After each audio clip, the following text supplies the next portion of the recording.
Look at me. Don't look at me. Shut your eyes. Open them. Now imagine a world where you're good at art. And now open your eyes again. You're in that world. Listen, there's a lot of bad art advice out there. I've been seeing a lot of it. I'm sick of it. All right, but before I get into all the bad art advice, I want to give you a little stinker. I'm gonna give you a little tipper. All right, the way I like to imagine my art journey is kind of like a little mountain spank on it. Every single student that I've met has this problem with their art journey. If you don't have a clear goal, like a clear little mountaintop, if you don't have that clear goal, you're gonna start going this way, you're gonna start going that way, and you're gonna go skinking all over the side of the mountain. All right, don't do that. If you have this very specific, clear goal, you're gonna know every single step that you're gonna have to do along the way. We got step 1, step 2, step 3. At that point, you can make these clear goals that you kind of don't bounce off of, you know what I'm saying? All right, so how to flip and find your goal. For starters, you can find your top 5 favorite artists that you want to kind of mash together. All right, the next one for me is find the kind of the top 5 stories that I want to be my flavor. And for most students, when they're starting out, you want to find a studio, like at least 3 studios that you can laser focus towards. All right, and that's what I'm talking about here is making money. I'm not talking about making a silly willy little Polly Pocket skinkle dink. Find the studio, you're gonna find the style, you're gonna start to speak their language. It's all about speaking their flicking language. That's what these people are looking for who are hiring, is like, I don't care if you can do this or that. Can you speak my language? I'm talking about visual language, like how they draw, how they do eyes, that kind of stuff. Anyway, that's what I'm talking about, baby. I'm not talking about doing a little Polly Pinky Winky on a Sunday night. You want to do a Polly Pinky Winky on a Sunday night every night of your life. If that's how you want your kids to be raised and how they think an artist should make their living, making a Polly Pocket Pinky Winky Pinkle. First off, this guy, bad artist. No trees. Second of all, the heck is this, like a float mountain? The float? Just get it together. Get it together. Alright, I told all you punks on Instagram to tell me all your bad art advice, so let's see what you got. Alright, what do you want, punk? The worst art advice has got to be draw ugly people. Quiet, you. I've had about enough of this time. One more freaking peep out of you and you're gonna be freaking fricked. Do you honestly think anybody likes being ugly? Do you think they can even help it? Listen, Mrs. Cooline, alright? Shut your freaking mouth. Cool out. Booty camp. Oh wait, no, that's the wrong one. Learn to paint using black for shadows. Learn to paint using black for shadows. What the how do you explain this? How do you explain that? You call yourself an artist. Get out of here! A professor who worked in TV told me that I had to get over my social anxiety and mental health issues or I'd never make it in the industry. That sounds about right. I've seen coworkers go through this, especially over the pandemic. All right, wait, but you should still get animation jobs, all right? It's a fun time.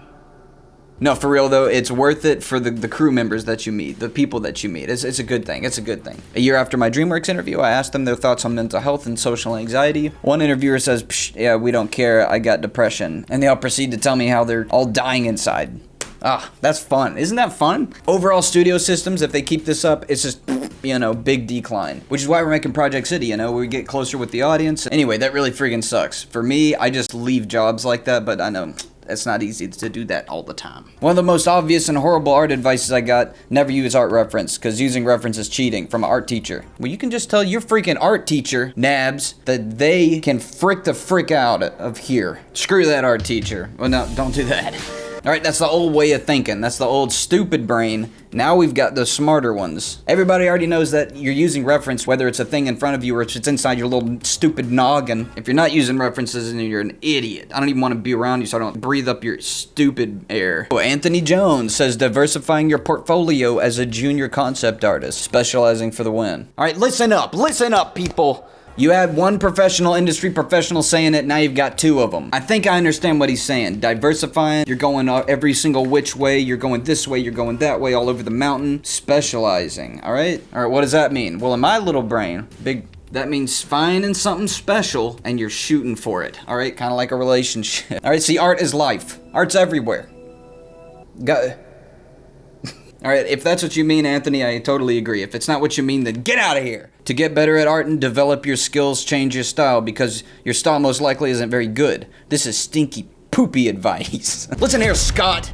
You don't start throwing poopies emojis around in my DMs. Scott, you're the stinky poopy advice. If I see one more little stinky winky poopy in my DMs, I'm gonna lose my shit. No, it's bad advice though. You're right. You're completely right. Okay. So here's the thing, is that in a way your style could be really horrible. Really, really bad. But you know what I realized, and it goes right back to the mountaintop, baby, the tinkety top of that mountain, is that it all depends on the artist you're studying, right, Scott? And that's actually where a lot of students get this wrong, is that they are studying some of the worst artists. There's like studying artists that are near their level, which is okay if you're like, if there's a prodigy. But if you're studying artists that aren't like high level, then you're training your eye to look at a sapling, not a tree, you know? Then you're training your eye to look at the poo-poo, and then you're thinking, oh, that poo-poo looks good. That poo-poo looks real good. When I was working at DreamWorks, that was the very first thing I did. Not poop. Although I do have an interesting story about DreamWorks and that. Maybe I'll tell you when you're grown up. We'll see on the next video. The very first thing I did when I got to DreamWorks was I took all the best artists I could find, printed out just like 50 different sheets of paper, and just stuck those suckers all around me. When I'm drawing, working on a skink over here, working on a dink over here, anytime I want to sit back and take a little break, donk, I'm looking right at all of this freaking amazing art and like soaked up in the line quality and the way that it stinks and stanks. And every single time I'm working on a drawing and I was, trying to draw like a leg. First thinking thought in my mind, I gotta find references. I gotta open up Chrome. I gotta find the reference. I gotta friggin' it's too many steps. It's too complicated. But if I'm there drawing that leg and immediately, if I don't know what I'm doing, if I'm noodling around in any kind of friggin' way, I can immediately look up and see the references all around me. It's immediate. I have the problem and then I have the solution like right there. Main thing is surround yourself with good art and don't make it 3 steps to get to the good art. Make it one simple step. Immediately you can see it. Make it the background on your phone. Tape it to the back of your freaking eyelids for all I care. I don't care. Alright, just don't be stupid. I'm tired of stupid artists. There's too many stupid artists in this world. God dang it. I gotta say that this is really fun. I like asking y'all questions and kind of riffing back and forth like this. This is cool. Oh my god, look at all these DMs. Holy schlinkle. You can't make good art if your penmanship is bad. Heard it from my ice sculpting. What? You know how bad my drawing hand is? Y'all would die if you knew how bad my handwriting looked. Looks like a 2nd grader, basically. Maybe that's why my art's so bad. Might have a good point. All right, Nico, hit me. You have to learn the exact medical names for every bone and muscle, or you won't remember it when drawing or sculpting. All right, Nico, you punk, you wise guy, let's give it a try, huh? All right, here's a handful of dope artists. Let's see who I'm gonna steal this thumbnail from today. Murky Sura. Some amazing art. Ooh, these are slick. Look at them legs. Oh, them calf muscles. Chapter 6. This is one of my favorite artists. Look at this stuff. Oh, that is slick. Look at that. That's really cool. Got a little Mielgo flavor in there. Oh, this is one of the artists I found the other day. Really, really cool work. Look at those hands, baby. Touch me. Okay, this is what I like about art. And I don't like art, but if I were to, hands down one of my favorite artists, Laura Browers, or Laura. Is that how you say it? All right, let's take this piece right here. All right, Nico, if you think you're so smart pants Nico, then explain this. Why does this not look like that? Next time before you think about talking, don't. If you're trying to learn anything, you got the whole alphabet here. A, B, C, D, E, F, C, J, K. That's everything that's going on here. We don't care about that. All we really need to learn is like B, F, and L, or whatever that is. All you need to learn is these point of changes. Skull, middle of the dink, bottom of the skink, go down. That second circle is gonna guide you into the jaw. All right, then you go from the brow to the chin, make a straight friggin' line, and then you just fill in that gap with this iconic shape right here. And that's the same step. You do the exact same thing every time. All right, that's a little thing I use called cutting in or cutting out, all right? Okay, this part's called an eye flap and that's called an eye flap. Those are the medical terms. This is like a muscle group right here, right? And that's why that's gonna protrude. It's gonna do a protrude. All right, but on little Scooter over here, this guy's named Scooter, look at that, wow. He's got a protrude right there. I didn't need to see the medical diagram to actually be able to, you just gotta touch yourself. In all honesty, you just gotta touch yourself. Look, you don't have to memorize the names of stuff. All you have to ask yourself is this cutting in or cutting out of the form that I'm skinking right now? Cheekbones is coming out. The cheeks is where all the, the fat and stuff is collecting, is gonna be coming down right here. But then as it comes back in to connect to the chin, because that's like the bones and you got all kinds of muscles and crap down here, then it's gonna start to tighten up towards the bottom of it and then kind of come into the chin. Now look, I might look like it, but I'm not a doctor.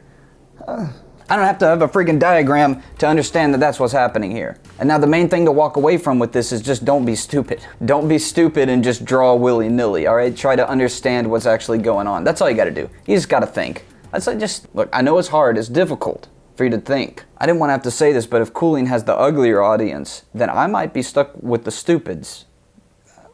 Just draw. Already off to a bad start. Don't do that. That's a bad idea. Perspective is only for buildings, not for characters. This is... I forgot this was bad advice. I was like, what are you talking about? Perspective is only for buildings, not for characters. I have never heard that. That is insane. Where have you... Whoever said that to you, they need to die. Whoever said that to you, you need to get them out of your life really fast. Or my favorite, you need high quality materials to do good drawings. That is a funny one, a good one, huh, Carlos? All right, I want you to do me a favor. No, come here. Sit down. I want you to do me a favor, Carlos. I want you to go take a rock. I want you to go take a stick.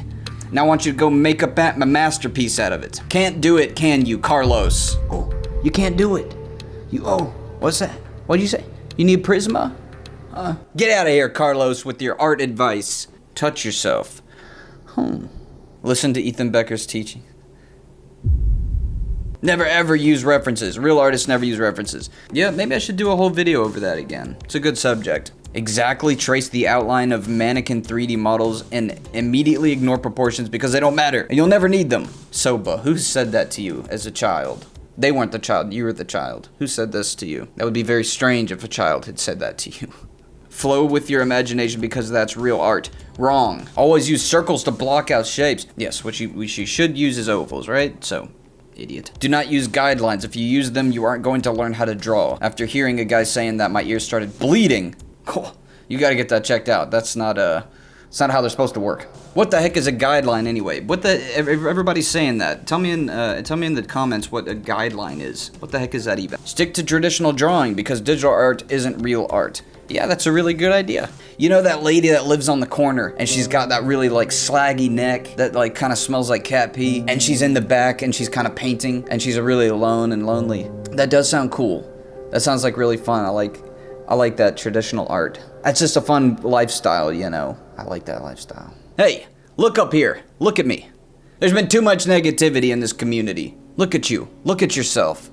You hate yourself. Say, I hate myself. Now say it. Say it. Go ahead. Now close your eyes and say, no, I don't. I'm an artist. And now imagine yourself looking at the top of the mountain. You're gonna find a goal. You're gonna pick a goal in life, and you're gonna go straight to the top of that mountain. You're not gonna go this way or that way. You're gonna go straight to the tip, just the tip.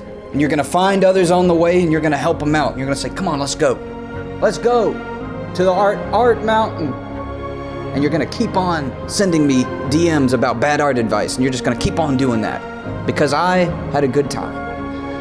And then on the way, you're gonna buy my red shorts, and they're gonna be coming out soon, and everybody's gonna love them, and everyone's gonna be an ocean of people on a mountain with red shorts on the tip. I'll see you at Lightbox.